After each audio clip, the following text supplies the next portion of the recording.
Hello बच्चों, welcome back to the Codigal channel.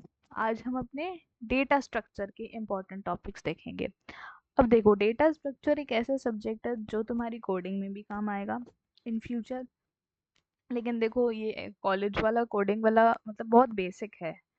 तुम्हारे जो भी प्लेसमेंट्स वाले चीज़ें होती हैं उसमें ये वाला डीएसए काम तो आएगा, लेकिन कॉलेज लेवल का डीएसए इतना अप्रोप्रिएट नहीं है तुम्हारी प्लेसमेंट के लिए।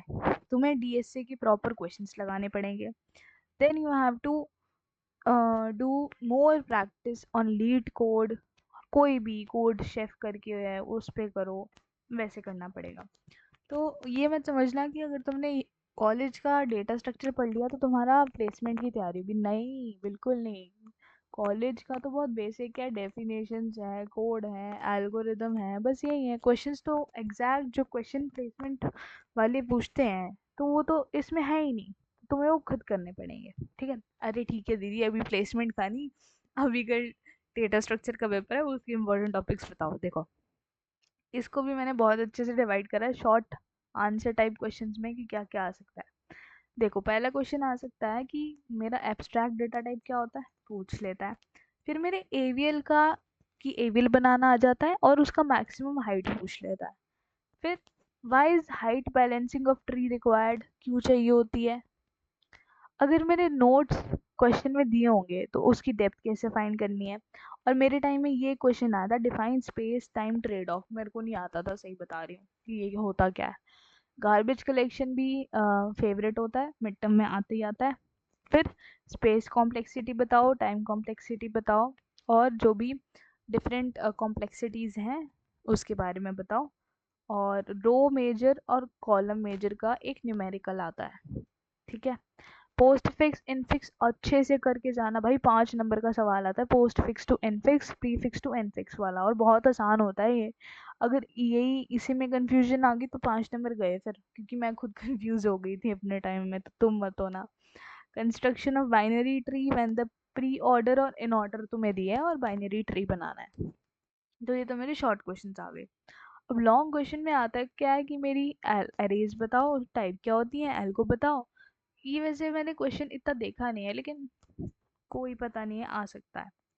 फिर आता है क्यूज के ऊपर कि rear enqueue dequeue वाले ऑपरेशंस के एल्गो बता दो, वो बता दो। और एक ये बड़ा देखा है, reversal of singly link list using pointer.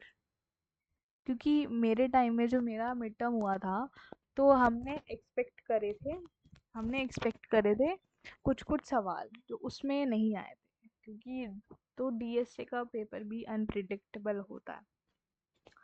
फिर आते हैं और पुश पॉप और पीक के क्वेश्चंस, और उसका एल्गोरिदम पूछ लेते हैं। और वही enqueue dequeue rear ये सब पूछ लेते हैं। टाइप्स ऑफ क्यूज पूछ लेते हैं, उसके ऑपरेशंस पूछ लेते हैं, स्टैक्स पूछ लेते हैं, एवियल ट्री का कन्वर्जन पूछ लेते हैं। और स्पार्स मैट्रिक्स तो पक्की पक्की आती है, एक 5 नंबर की स्पार्स मैट्रिक्स या 2.5 नंबर की आएगी, या कहीं कुछ भी आ सकती है, तो ये आ सकती है। और एजम्पोटिक एनालिसिस ऑफ एल्गोरिदम ये मैंने देखा नहीं है, लेकिन ये तुम्हारा 5th सेम में एक सब्जेक्ट आएगा डा करके, उसमें ये पूरा प्रॉपर सब्जेक्ट है, पूछ लेते हैं वैसे।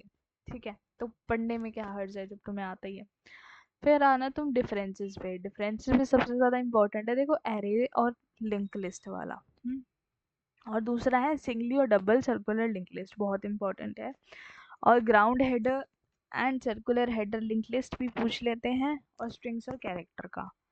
तो देख रहे हो ना कि short type questions, long time questions और डिफरेंसेस, ऐसे इंपॉर्टेंट टॉपिक्स तुम्हें दिए हैं।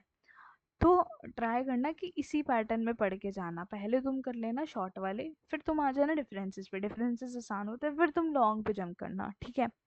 अगर तुम मुझसे पूछोगे कि दीदी हम यूनिट 1 करें या यूनिट 2, तो मैं सजेस्ट करूँगी कि पहले यूनिट 2 करना। ट्रीज वाली यूनिट 2 बहुत आसान है, बहुत इजीली हो जाएगी।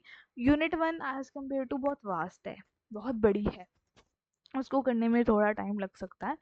लेकिन देखो, डीएसए, फिर दोबारा बोल रही हूँ, डीएसए एक ऐसा सब्जेक्ट है जो थ्योरेटिकल है, तो ये न्यूमेरिक आ जाएंगे, वही रो कॉलम वाला आ सकता है। ठीक है। बाकी मैं एक चीज़ और बोलूँगी कि ये मत समझना कि थ्योरेटिकल है तो मतलब हमें रटना पड़ेगा नहीं, अगर तुम हल्का सा समझ भी लोगे उसके बारे में तो तुम्हें बहुत अच्छे से चीज़ें अपनी लैंग्वेज में लिख के आ जाओगे। और एक चीज़ और, एग्जामिनर चाहता है एक प्रॉपर पैटर्न फॉलो कराना, कि जैसे तुम्हारे पास आया स्टैक, कि what is stack and what are the operations we perform on it. तो स्टैक की डेफिनेशन लिखना, फिर उसके ऑपरेशन के बारे में लिखना कि पुश पॉप और पीक क्या करता है, फिर पुश पॉप पीक का एल्गोरिदम लिखना, और अगर तुम्हें ज़्यादा आता है तो इसका एक प्रोग्राम बना देना, उसका एक प्रोग्राम बना देना, ठीक है। और अगर तुम्हें प्रोग्राम नहीं आता तो प्रोग्राम के अलावा तुम क्या कर सकते हो कि उसको एक डायग्राम की फॉर्म में बता दो या रियल लाइफ एग्जांपल लेके बता दो, क्योंकि तुम्हें पता है हमारी सिलेबस इतना पुराना है कि डेटा स्ट्रक्चर सी में है, तो सी में क्लासेस नहीं होती, वो नहीं होता, ठीक है। तो वही बात है बस। तो ये मेरा QR कोड है कोडर गर्ल का, फॉलो कर लेना यार इंस्टाग्राम पे भी। थैंक्स फॉर वॉचिंग, लाइक करो शेयर करो सब्सक्राइब करो, ठीक है।